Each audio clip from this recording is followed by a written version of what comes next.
안녕하세요. 3월 17일 목마름 니고데모 사마리아 여인 예수님 목사님 설교 요약을 해드리겠습니다. 오늘은 첫 번째 문제 니고데모. 성별은 남자였고요. 신분은 의리빵빵한 바리새파였고 관원이었고 율법 선생이었습니다.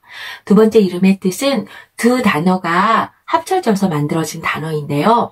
첫 번째인 니코는 승리라는 뜻이고요. 데모스는 백성이라는 뜻입니다. 즉 승리하는 백성인지 아니면 승리한 백성인지는 모르지만 하여튼간에 두 가지 단어가 합해져서 한 이름을 나타내고 있습니다. 하나님의 백성들은 물론 승리하는 백성이겠지요. 두 번째, 사마리아 여인. 사마리아 여인은 이름이 없습니다. 민족은 사마리아 사람이라고 하는데요. 사마리아 사람은 일단은 첫 번째 인종이 혼합되어 있었고요. 두 번째 종교가 혼합되어 있었습니다. 다들 아시죠? 옛날에 솔로몬 시대 때 솔로몬이 하나님한테 죄를 어마무시하게 져가지고요. 하나님께서 솔로몬 아들부터 왕국을 두 개로 나누거든요. 북한과 남한이 있는 것처럼 북에는 북이스라엘이 있었고 남한은 남유다가 있었습니다. 남유다는 솔로몬의 계통으로 다윗의 계통으로 쭉 이어져 나갔고요. 북이스라엘은 여로보암이라는 왕이 통치를 했었는데 그때부터 우상 숭배가 너무너무 많이 심해졌어요. 하나님이 화가 나셔가지고 나중에는 아수르라는 나라에 이 이스라엘을 넘기셔요. 그래서 아수르가 이스라엘을 멸망을 시키거든요. 722년의 주전. 그런데 그 아수르의 정책이 뭐냐면은 이 나라 사람들을 이쪽으로 이주시키고 이쪽 있는 사람들을 저쪽으로 이주시키고 모든 민족들을 마구마구 섞어버렸어요. 사마리아에 남아있던 사람들은 가난하고 힘이 없고 정말로 이렇게 그냥 이렇게 남겨진 사람들이었어요. 그리고 나서 다른 나라에서 다른 민족들이 이주해서 사마리아 성에서 살게 되었는데 그때부터 인종이 혼합되기 시작했고요. 다른 나라에서 가지고 왔던 그런 우상들과 사마리아 사람들이 섬기던 하나님과 이렇게 혼합되는 종교 혼합 또한 이루어지게 되었습니다. 하나님이 많이 슬프셨겠어요. 그 다음에 결혼을 5번이나 했대요. 그리고 나서 지금 현재 살고 있는 사람은 6번째 남자인데 조금 많이 문란했다고 합니다. 세 번째 문제 가겠습니다.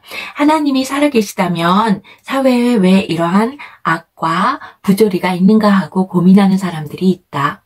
의미 있고 필요한 질문이지만 그보다 더 중요한 건 영혼 구원이다. 온 천하를 얻고도 제 목숨을 잃으면 아무 유익이 없기 때문이다. 네 번째 문제 가겠습니다. 위에 두 사람, 니고데모와 사마리아 여인이죠. 예수님을 만난 시간과 그 이유가 무엇일까? 니고데모는 한밤중에 찾아왔어요. 아무도 보지 못하는 시간, 은밀하게.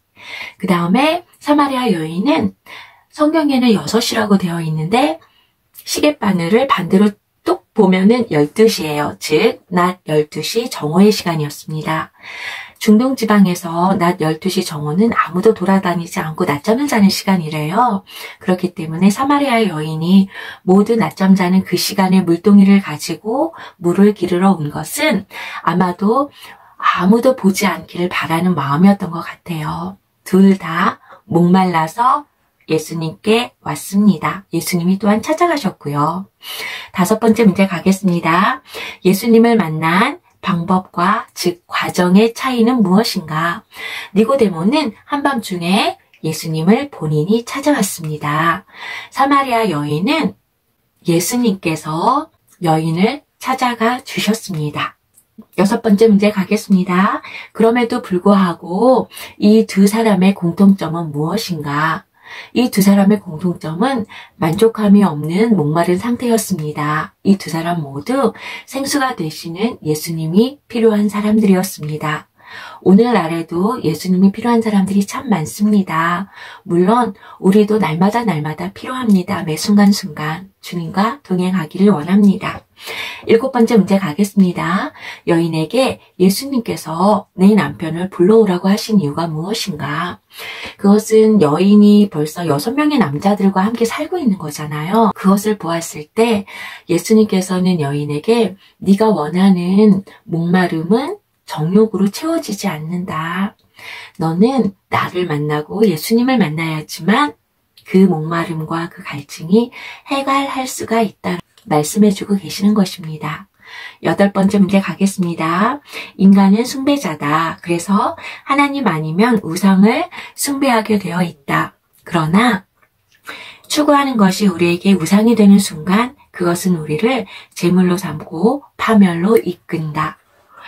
이것을 보았을 때 어떻게 보면은 우상이라고 하면은 불상이라든지 아니면 나무로 깎아놓은 어떠한 조형물, 구조물들을 우리가 우상이라고 생각하기가 쉽잖아요. 근데 오늘 여기서 해주시는 말씀은 뭐냐면은 그런 것이 아니더라도 우리가 바라는 무엇인가, 성공하길 원하고 돈을 많이 모으길 원하고 건강하길 원하고 즉 하나님 없이 내 힘으로 내 스스로 뭔가를 이루려고 하는 그 모든 것들이 우상이 될 수 있다라고 말씀하고 계시는 것입니다. 욕심과 성공, 다른 사람에게 보이고 싶어서 하나님을 생각하지 않고 하나님 여기 잠깐 계세요. 그리고 하나님 없이 뭔가를 행하고 그것을 쫓아가는 것, 그 자체가 우상이고요. 그 결말은, 그 끝은 항상 내가 제물이 되어서 나 자신을 태우는 그리고 파멸로 이끄는 그런 일이 되고 맙니다. 9번째 가겠습니다. 니고데모와 사마리아 여인보다 더 목마르신 예수님께서 십자가에서 외치신 말씀은 무엇인가? 내가 목마르다 입니다. 예수님께서 왜 목마르셨을까요? 그때 십자가에서 피하고 물을 다 쏟으셔서 그것 때문에 목마르다고 말씀하셨을까요? 제 생각에는 죽어서 지옥 갈 수밖에 없는 하나님의 자녀들을 바라보시면서 안타까움에 목마르셨던 것 같아요.